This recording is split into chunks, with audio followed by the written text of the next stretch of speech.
If you live long enough, a lot of stuff will come against you. Somebody in your family gonna die. Somebody in here gonna get fired. Somebody here gonna get an eviction notice. Somebody gonna get laid off. Somebody company gonna close. Somebody you love gonna break up with you. That's life. But what you gonna do about it though? Life has a way of humbling you. Life will make you shut up. Life will mute you, shut you down. Because all of us, if you live long enough, will go through a period of feeling so overwhelmed that you think of one more thing, if the phone rings one more time, if I get another text, if I get another email, and sooner or later you feel, oh God, just get me out of this.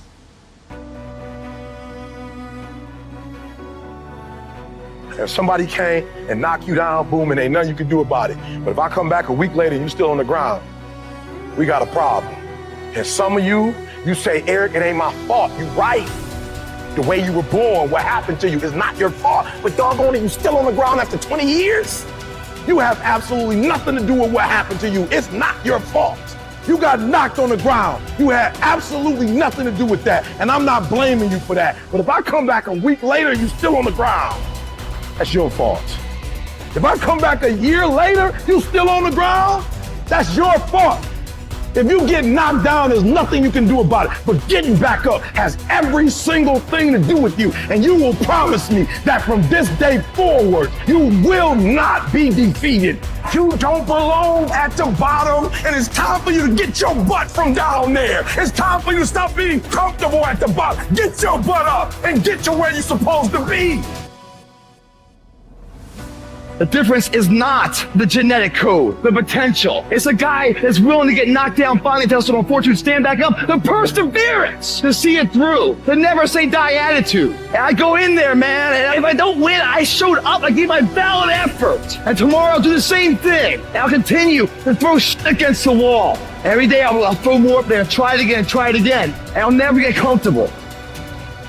It's necessary that you take charge, that you begin to stand up inside of yourself, that you dry your tears and you're not given the luxury of feeling sorry for yourself, that you got to get in a fighting mode.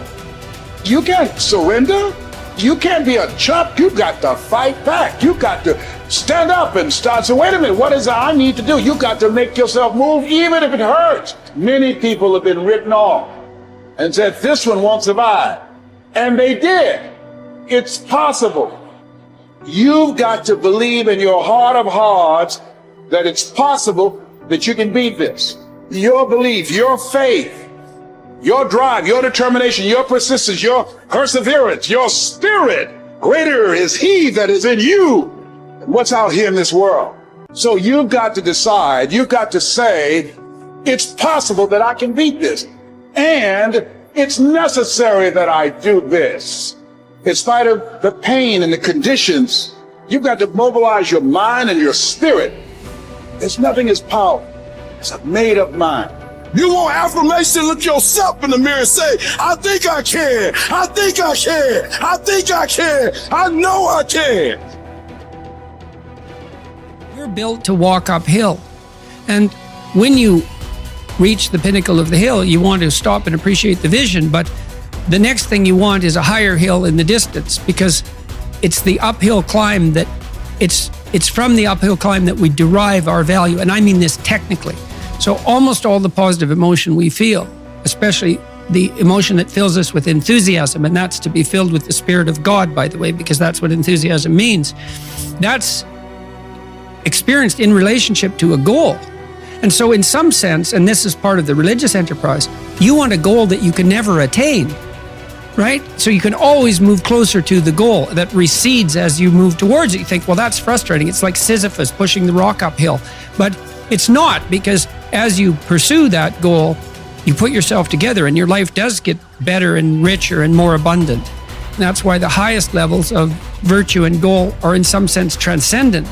You want them to be above everything you're doing so you can continually move towards something that's more sublime and better. That's what you are. You're here to live, not to sleep. And the problem with the vision of Mai Tais on the beach is that, well, first of all, that's a vision of drug-induced unconsciousness. Second, it's only going to work for about a week. Third, you're going to be a laughingstock in a month and depressed and aimless and goalless. You want a horizon of ever expanding possibility. And so it does happen to people because they've staked their soul on the attainment of an instrumental goal. And it can be a pretty high order goal, but then you think, well, now I'm there. Now what?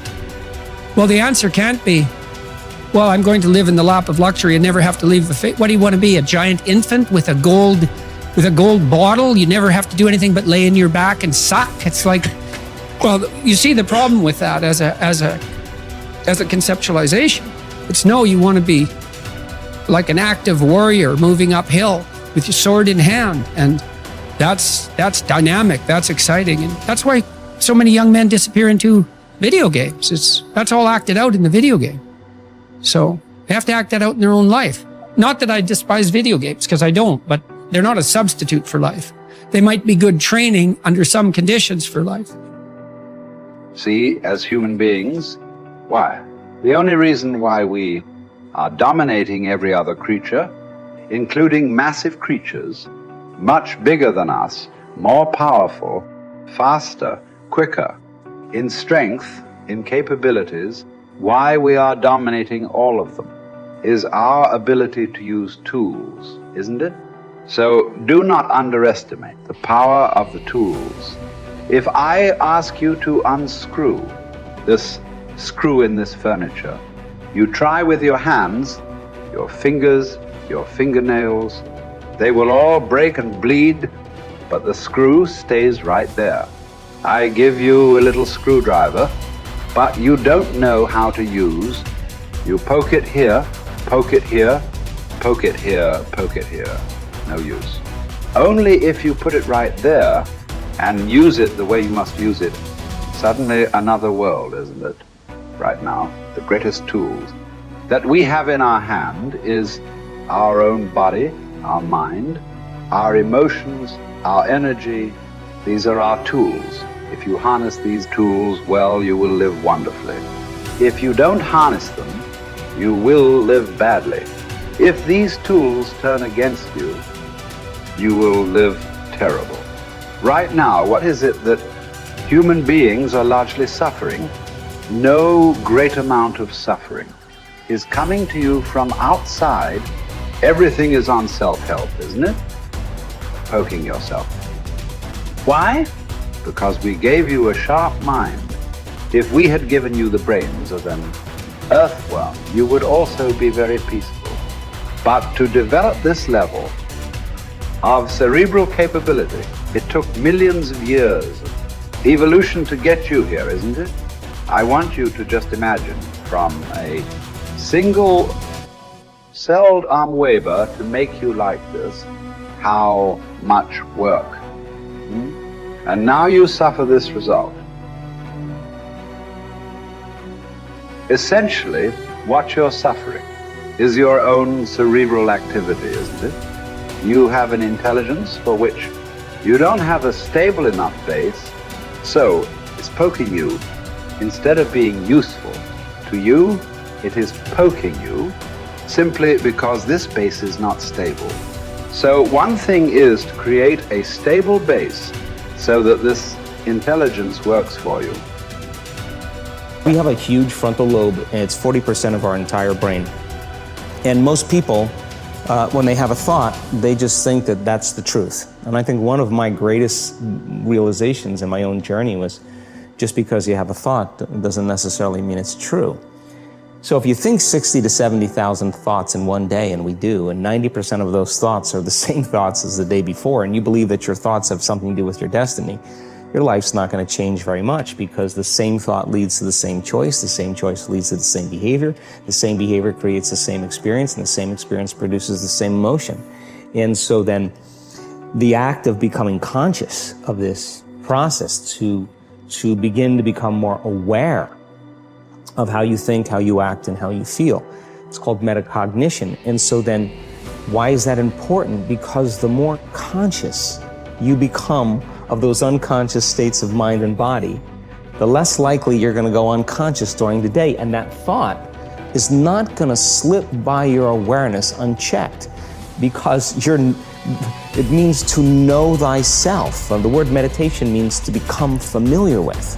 So as you become familiar with the thoughts, the behaviors, and the emotions of the old self, you're retiring that old self. As you fire and wire new thoughts and condition the body into a new emotional state, if you do that enough times, it'll begin to become familiar to you. So it's so important, just like a garden. If you're planting a garden, you got to get rid of the weeds. You got to take the plants from the past year and you got to pull them out. The rocks that sift to the top that are like our emotional blocks, they have to be removed. The soil has to be tenderized and broken down. You have to make room to plant a new garden. And so primarily, we learn the most about ourselves and others when we're uncomfortable. Because the moment you move into that uncomfortable state, normally a program jumps in. When that program jumps in, it's because the person doesn't want to be in the present moment and engage it consciously.